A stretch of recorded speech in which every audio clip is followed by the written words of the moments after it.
Do you pledge to open your heart to receive this tech news and hold it in your guttural sacrum forever? That's kind of a lot to ask, James. Till Wednesday? A recent Windows security update was so effective at preventing unauthorized access that it even locked some PC owners out of their own systems. Now that's total protection. Perfect. The update, affectionately referred to as KB5012170, was released for Windows 10 and 11 2 weeks ago. But after installing it and rebooting their PC, some users were met with a screen asking for their BitLocker recovery key. A trivial annoyance for members of the Windows Elite Enthusiast Squad, but many others who are using a work device, a family PC, or who may have just lost their password are now being punished for the crime of installing a security update. Well, they should have thought of that before buying a computer. Fool. Huh? Microsoft has promised to fix the issue and provided instructions on how to find your BitLocker key. But now I'm living in fear that any Windows update I download could hide a hilarious prank inside.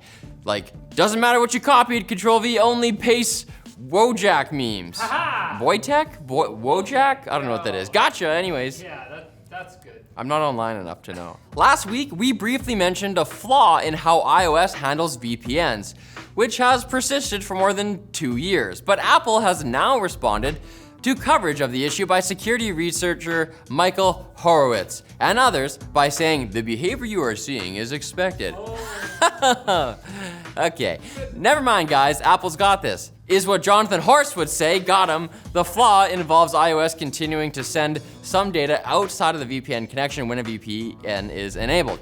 Apple said they addressed this with an optional flag in 2019, but many VPN makers, including Proton, claim that the fix actually doesn't fix anything. Horowitz says one of the only ways you can actually ensure your iOS device is using a VPN connection properly is by setting one up on a secondary Wi-Fi router. Simple.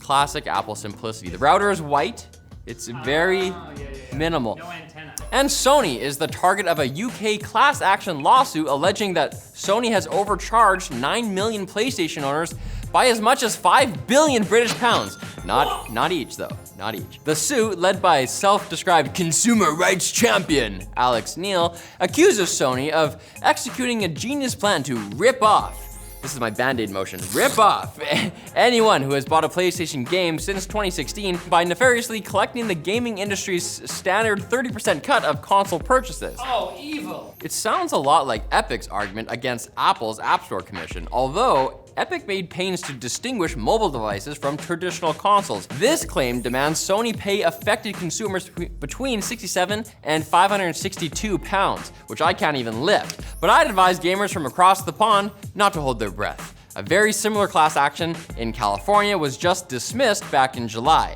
But this is the UK we're talking about. Things are different over there. Everybody calls each other Poppet and Govna. Who knows what could happen? If you want some tea, get out of here. They don't even, is it a gobble? The judge has a gobble.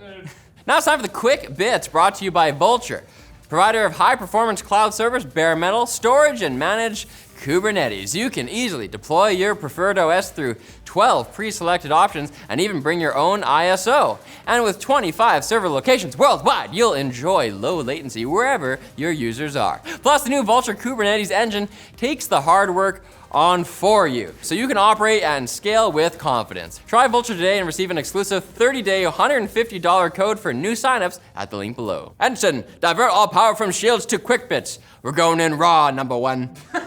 Apple has graciously added select M1 powered MacBooks to the tech giant's self-service repair program, which will allow users to buy and replace their own displays, batteries, and trackpads, and more.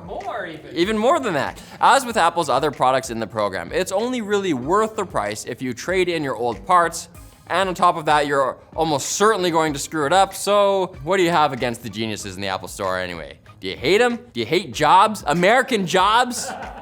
Don't use this program. Speaking of Apple, Microsoft is also upping the amount of ads in their mobile apps, with users of Microsoft Outlook's free service tier reporting ads that look like emails popping up in their inbox.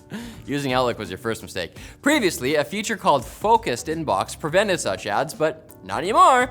It's the mobile ad gold rush, if you will. Yes, things will suck more for you, the end user, but think about how much this is gonna help the economy. The economy would really love this. The billionaires would be so It would be billionaire. so sad if not. Google is drawing fire for mistakenly identifying photos of children taken by their parents to send to doctors for diagnosis purposes as evidence of child abuse. Stay with me here, guys. We're going deep. Google disabled the accounts of one father in San Francisco and another in Houston, who were subsequently investigated by law enforcement just for trying to use telehealth services. Oh, you wanted to get that medical care for your kid without sitting in that stupid waiting room for 8 hours? You should have thought of that before having children. Before uploading your photos to your own Google Drive. Get a flip phone, stupid, you're a dad. Clip Studio Paint became a popular alternative to Photoshop when Adobe switched over from a standalone release model to a subscription service, but now it's gone down the same dark path. The chosen one. This timeline. Fans of the photo editing software are revolting after the app's developer, Celsius, announced their own subscription model, proving that when the subscription mafia comes calling, everyone has a price. Not us though. Flowplane's different. Yeah, don't think about it. There's stuff you can't see anywhere else. And a new study has found some promising evidence for an effective treatment for Alzheimer's disease. Researchers in Switzerland found that sending weak electrical current into the brain for 20 minutes a day, 4 days in a row, significantly improved working and long-term memory in older patients. And for young people, it was just thrilling. This means we can keep grandma around longer. She just needs a little jab once in a while. In all seriousness though, this is fantastic news and we love your grandma. And she loves a tase every once in a while. Now that you have received the tech news, hold on tight and cherish it. It can get real slippery and will escape when you look away.